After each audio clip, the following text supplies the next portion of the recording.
Fala galera, beleza? Começando mais um vídeo aqui no canal Bioinvest. Rapaziada, no vídeo de hoje vamos falar de metas. Vocês estão vendo inclusive que eu estou aqui na minha tela de metas, né pessoal? E qual seria a meta ideal para quem busca alcançar a independência financeira? Será que seria melhor a gente focar direto no primeiro milhão? Né? Já de olho no primeiro milhão? Afinal de contas, como diz o livro O Segredo da Mente Milionária, tem gente que não mira nem no teto da casa e quer acertar no céu, né? Então a gente tem que mirar bem alto, né? Pô, mirar no milhão para, pô, chegou nos 500, 600 mil, pô, beleza. Pelo menos, pô, passei ali da metade, né? Ou seria mais sensato focar nos 100 mil reais, que também é muito difícil, não é fácil, a gente vai falar aqui sobre esses desafios, mas é mais simples de alcançar do que o primeiro milhão de cara, né? Qual seria a meta ideal para a gente criar? A gente vai falar sobre isso no vídeo de hoje. Vou falar de alguns erros, né, que eu cometi nessa caminhada. Eu já passei dos 100 mil reais, muitos já sabem aí, né? A gente já tá na casa aí dos 232 mil reais de patrimônio. E eu já foquei nas duas metas. Comecei focando no primeiro milhão e depois parei, refleti, revi meus conceitos e passei a focar nos primeiros 100 mil reais, porque é aqui que muitas pessoas param. É nessa hora aqui que muitas pessoas não seguem o longo prazo, porque elas não têm metas definidas.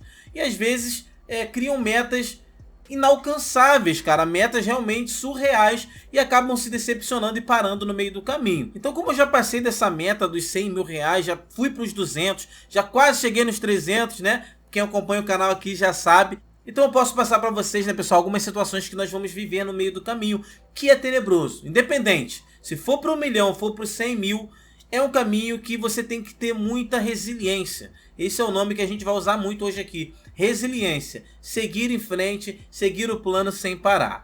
Primeira coisa importante é entender que quando a gente começa do absoluto zero, vamos imaginar, pô, iniciei agora a minha jornada para a independência financeira. Vi alguns vídeos no YouTube, entendi que mesmo eu ganhando pouco, né, eu consigo sim alcançar a independência financeira no longo prazo. Eu tenho a consciência do longo prazo. Mas que longo prazo é esse? É um longo prazo razoável ou é um longo prazo que a gente desanima só de olhar? Quando a gente coloca o objetivo de cara para o primeiro milhão, vamos aqui, ó, na outra abinha do investidor 10, mas eu venho aqui na opçãozinha mais e vou vir aqui em calculadoras, né? Então vamos imaginar que eu vou começar minha jornada agora guardando 500 reais por mês. É o que eu tenho para guardar. Para alguns é pouco, a maioria é muito, 500 reais por mês. Mas eu me esforcei e consegui ali essa média. Óbvio que você vai fazer sua continha para a quantidade de dinheiro que você consegue poupar. Só que veja como é desanimador quando a gente já começa olhando para o primeiro milhão, gente. Olha só, vou colocar aqui, ó, nessa abinha simular para chegar no primeiro milhão. Aí vou colocar algo aqui bem real, tá? Então vou colocar aqui, ó, vamos supor, quanto que você já tem guardado e investido? Eu tenho 500 reais que a gente começou agora, né? Comecei agora. Taxa de juros anual, vamos colocar 10% ao ano para ser bem realista, não é? E qual o investimento mensal? Os mesmos 500 reais. Então eu começo com 500 reais, né, no primeiro mês e vou seguindo aportando 500 reais nos próximos meses. Vou calcular e você vai ver como acaba sendo desanimador quando a gente já olha para o primeiro milhão. Olha só, calculando e veio o resultado aqui, gente. Para chegar no primeiro milhão de reais, olha isso aqui, ó. Precisaria aqui de 29 anos e 8 meses. Porra, 30 anos guardando 500 reais por mês com um rendimento ali de 10% ao ano para chegar no primeiro milhão de reais. Cara, 30 anos. Fala pra mim, é desanimador ou não é? É desanimador. Quando a gente faz essa conta, a maioria já cai, já fala assim, ah, tô fora. E desisto, não vou seguir esse plano aí não, tá maluco? 30 anos para ter 1 milhão lá na frente, né? Sem contar que, se você ficar colocando só 500 reais, 1 milhão lá daqui a 30 anos não vai valer nada. Mas tem uma ideia defendida pelo Charlie Munger, que depois dos 100 mil reais, tudo fica mais fácil, tudo fica melhor, tudo começa a girar numa intensidade maior, porque você já tem ali o efeito dos juros compostos trabalhando a seu favor. Então, por que pensar já no primeiro milhão, né, que vai ser uma distância muito longa, por que não colocar a primeira meta ali para os primeiros 100 mil reais? E foi isso que eu comecei a fazer. Comecei a focar já de cara nos primeiros 100 mil reais e por um momento eu esqueci o primeiro milhão, porque é assustador. Inclusive até hoje é assustador para mim. Quando eu coloco aqui, ó, por exemplo, os 500 mil, pô, tô quase na metade. 300 mil, tô quase atingindo aqui, né? Então, porra, beleza, olha que eu tô com 230 mil. Quando eu coloco 1 milhão, continua sendo um pouco desanimador. Apenas 23% aqui concluído da minha meta. Então, é muito complicado quando a gente olha já para aquele, porra, número muito alto. Só que chegar nos primeiros 100 mil tem alguns desafios. Não é a coisa mais fácil do mundo. Segundo especialistas, os primeiros 100 mil reais, inclusive, são mais difíceis do que atingir o primeiro milhão. Então a gente olha ali a meta para chegar no primeiro milhão desanimadora pra caramba, né? Mas especialistas afirmam que chegar nos primeiros 100 mil é mais difícil do que atingir o primeiro milhão. E por que isso acontece? Eu destaquei aqui algumas coisas que dificultam essa chegada nos primeiros 100 mil reais. Principalmente para quem vai juntar dinheiro da forma que a gente simulou lá na frente. Todo mês apenas aquele valor, sabe? Então é uma jornada complicadíssima. E a primeira dificuldade é o longo prazo, gente. O longo prazo é o que realmente, porra, dificulta muito a nossa jornada. Se para 1 milhão eu precisava de quase 30 anos, para 100 mil eu também vou precisar de um longo prazo, porque eu estou começando do absoluto zero. Então, você começa com toda a alegria, com todo o vapor, só que chega numa parte do caminho e você já está assim, ó, sem energia, desanimado, cansado, né? E você não quer mais, você fala, ah, cara, desisto. Caramba, porra, tô tentando aqui, mas está tão longe. Quanto tempo, em média, a gente leva para atingir os primeiros 100 mil reais, guardando 500 reais por mês? Eu também já tenho essa conta pronta. Eu começando do zero, com 500 reais e aportando 500 reais todos os meses, com a taxa de juros de 10% ao ano, que é real, tá, pessoal? Uma taxa de juros aí alcançável e justa. Demoraria ali 10 anos para atingir os primeiros 100 mil reais. E você tem essa disposição de aportar 10 anos seguidos, sem falhar todos os meses? Esse é o grande problema do longo prazo. Junto com isso, se você escolher ir pelo caminho da renda variável, pô, Abel, 10% ao ano, beleza, mas na renda variável, talvez eu consiga algo maior do que isso, né? Consiga atingir mais do que 10% ao ano.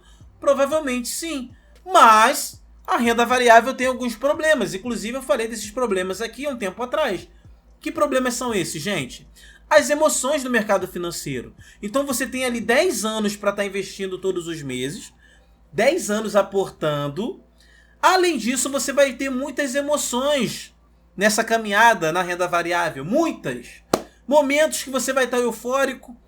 A gente falou isso aqui a semana passada. Momentos de euforia. É quando a bolsa de valores está no alto. Tá tudo dando certo. Você vai ver sua carteira subindo. Tá uma alegria que só. Porém, durante esses 10 anos, você terá problema também. Que problemas são esses? Problemas quando a bolsa começa a cair. Por exemplo, os fundos imobiliários estão passando por isso agora, não é? Tem muito fundo imobiliário descontado, caindo pra caramba. Isso traz o desânimo, traz pânico, medo. Então são momentos que você vai viver durante essa caminhada aqui. Não é só uma pista reta de 10 anos você aportando ali e tá tudo bem. Não. Você vai ter todos esses desafios aqui das emoções do mercado financeiro, além da tentação, né? As tentações de você gastar esse dinheiro, de você pegar, você gastar com coisas supérfluas, né? Pô, às vezes investir numa casa, não é? Ou num carro para você trabalhar. Quem sonha em trabalhar com Uber, ou quem sonha em trabalhar com entrega do Mercado Livre, né? Ou quem tem um plano ali de não trabalhar mais para os outros e quer ter uma Fiorino para agregar alguma empresa, beleza. Isso aí você está investindo em um ativo, algo que vai colocar dinheiro no seu bolso. Mas também tem tentações supérfluas ali, não é? Celular, viagem, várias coisas no meio do caminho, tá? E como que a gente faz então, Abel, para ter mais força para atingir ali essa jornada dos 100 mil reais? A gente começa a quebrar mais ainda essa meta. Porque se 100 mil reais está ainda muito longo, 10 anos, por que a gente não quebra essa meta em pedacinhos? Não é? Então, a gente faz isso aqui, pessoal. Começa a quebrar suas metas em pedacinhos. Pô, minha primeira meta, comecei hoje, é chegar nos R$1.000. No segundo mês, você já atinge essa meta. Então você já teve uma pequena vitória. Depois você coloca os R$10.000. Inclusive, R$10.000 é um número importantíssimo. Porque aqui é o primeiro divisor de águas. Se você está sério no processo ou não. Depois dos 10.000, você começa a entender que, pô, realmente é possível chegar lá. E agora eu não vou ficar tirando mais meu dinheiro para gastar com besteira. Depois de 10.000, você começa a controlar mais ali suas finanças. Tem mais controle, não gasta com bobeira. Não vai pegar ali, pô, depois de 10.000, 5.000 para fazer uma viagem. Ou 7.000 para comprar um iPhone. Tu vai ter um cuidado enorme, porque você demorou para chegar aqui, né? E aí você tá no caminho certo, gente. Depois o próximo processo, 20.000, 30, 40. Então vai quebrando a meta de pouquinho em pouquinho para você ter pequenas vitórias também. Só que mesmo assim, a gente está jogando o jogo do longo prazo. E a gente tem um outro problema aqui. Muita gente começa essa jornada investindo em algo que não te dá prazer. Não te dá alegria. Então eu preciso ter a consciência. O que eu quero durante essa caminhada? O que eu vou querer investir? O que é algo que me dá prazer? Vou trazer 2 exemplos aqui, tá, pessoal? Por exemplo, ações e fundos imobiliários. Inclusive, as ações a gente pode até incluir investimento no exterior, tá? Então, tanto eu posso investir aqui no Banco do Brasil, né, Taesa, Transmissão Paulista, Klabin, como eu posso investir também na Amazon, no Google, Coca-Cola, Microsoft, Nvidia. Então, ações, né, de uma forma geral aqui, né? E fundos imobiliários a gente pode talvez até comparar lá no exterior com os REITs, mas eu acho o fundo imobiliário mais específico do que os REITs. Os REITs lá se comportam até como ações também, tá? Então, também tem um grande potencial de valorização lá, os REITs nos Estados Unidos, né? Mas aqui, olhando agora para o Brasil, eu preciso definir bem o que eu quero para minha carteira, porque a jornada é longa. Mesmo tendo pequenas vitórias, o que adianta eu começar a investir em ações sem saber o que eu espero disso? Ou também em fundos imobiliários sem saber o que eu espero disso, né? Então eu preciso ter o meu nível de consciência muito alto durante essa caminhada ali para os R$100.000. Já quebrei as metinhas. Comecei comprando ali ações ou fundos imobiliários. Tirando a reserva de emergência, tá? A reserva de emergência eu faria paralelamente a isso. Pegava uma parte ali e ia criando uma reserva de emergência. E a outra parte já começava em ações e fundos imobiliários exterior. Esperar fazer uma reserva de para começar a investir, para mim é mais complicado. Eu sendo uma pessoa comum.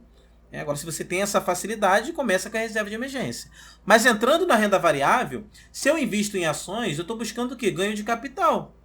Aumentar ali o valor realmente do meu patrimônio com valorização dos ativos que eu compro. Só que nós temos 3 níveis aqui. Tá vendo que tem 3 empresinhas aqui, ó? Temos as empresas que estão começando, né? São pequenas ainda no mercado. E essas têm um grande potencial de crescimento, porém um maior risco. Temos as medianas, né? Aquelas empresas que já se provaram há um tempo, mas ainda tem um grande potencial para crescer também. E temos as empresas já consolidadas. Empresas grandes, que já está gerando ali, inclusive, dividendos. Tem um menor potencial de crescimento, mas ainda cresce, porém já entrega muito dividendo. Eu, no meu caso, hoje eu invisto nas maiores, nas que já pagam dividendo. Não estou buscando um grande ganho de patrimônio ali com a empresa pequenininha. Eu confio mais no meu trabalho, em investir em mim, ganhar mais dinheiro, do que esperar uma ação valorizar não sei quantas vezes. Então eu estou construindo ali a minha renda passiva com ações também. Então eu invisto em ações já pagadoras de dividendo e às vezes coloco uma mediana aqui para oportunidade, né? Mas o foco é aqui. Então eu sei exatamente o que eu estou fazendo, o que eu quero fazer na minha carteira para o longo prazo, tá? Fundo imobiliário, mesma coisa. Eu estou investindo em fundo imobiliário, mas eu tenho a consciência que eu estou investindo em imóveis. É como se eu estivesse comprando casas para receber aluguel e ponto. Diferente das ações. Eu estou vendo o grande potencial de comprar aqui a ação dessa empresa a R$20 e lá na frente ela cresceu, reinvestiu ali, né, o patrimônio e está valendo agora R$60, R$70. Pode acontecer nas ações. Fundo imobiliário, eu não tenho esperança de estar comprando um imóvel aqui a R$10 e lá na frente, sei lá, tenho esperança que ele está valendo 50, 60. Mas eu estou comprando aqui focado na renda mensal. Estou construindo uma renda mensal aos poucos. Essa renda todo mês vai aumentando um pouquinho, porque todo mês eu estou investindo. Então eu tenho um nível de consciência quando eu estou investindo em ações ou fundos imobiliários. Você precisa ter isso também. O seu nível de consciência no investimento, tá? E depois dos R$100.000, Abel, demoramos aí então 10 anos para atingir os primeiros R$100.000. Isso. E para atingir os 200 mil reais depois que eu já tiver os 100 mil? Será que eu vou demorar 10 anos também? É agora que o negócio fica legal. Porque aqui na segunda simulação, tu vai precisar da metade do tempo. Quando tu começa com 100 mil, em 5 anos tu já tem mais de 200. Olha que bacana. E com 200 mil já de patrimônio, em menos de 4 anos, né? Porque aqui a gente passou dos 300 mil. Então em menos de 4 anos, tu atinge os 300 mil. E vai sempre diminuindo até você atingir o primeiro milhão. Por isso que começa a ficar mais fácil. Esse longo prazo, ele começa a ficar um curto prazo, curto médio prazo, 3, 4 anos, né? Então é mais tranquilo para atingir. Então talvez a primeira meta ideal seja os 100 mil reais, mas isso vai muito de você. É importante entender também que durante essa caminhada, invista em você. Aprenda a ganhar mais dinheiro. Às vezes você vai investir num curso, num estudo, numa renda extra, vai fazer uma entrega, né, na pizzaria ali para fazer um extra legal, para você aumentar o seu aporte mensal. Ficar aportando só 500 a vida inteira. Aumentar esse aporte para 600, 700, 1000, né? Tenta aumentar esse aporte no passar do tempo, ganhando mais dinheiro. Foi o que aconteceu comigo. Hoje eu consigo aportar, não os 500 que eu planejei lá no início, mas 4, 5, 6, 7 mil por mês. Né? Claro que eu tenho um trabalho hoje que me proporciona fazer isso. Ah, Bel, que trabalho é esse? Pô, quem já é do canal sabe o trabalho, eu sempre falo aqui. Você que está chegando agora, eu trabalho hoje online, trabalho da minha casa. Inclusive, fica um vídeo ali na descrição, ali ó, como que mudou minha vida. Tem um vídeo explicando o passo a passo desse meu trabalho, você pode ver lá também como é que funciona. Se encaixar com o seu perfil, vai para cima. Não é dinheiro fácil, mas já dá para ganhar uma extra da sua casa, com um computador e uma internet. Então é possível sim, tá, pessoal? Então foque nos primeiros 100 mil, quebre a meta até chegar nos 100 mil, que com certeza vai dar certo. Esse foi o vídeo de hoje, espero que vocês tenham gostado e tenham curtido. Tamo junto até o próximo vídeo e valeu!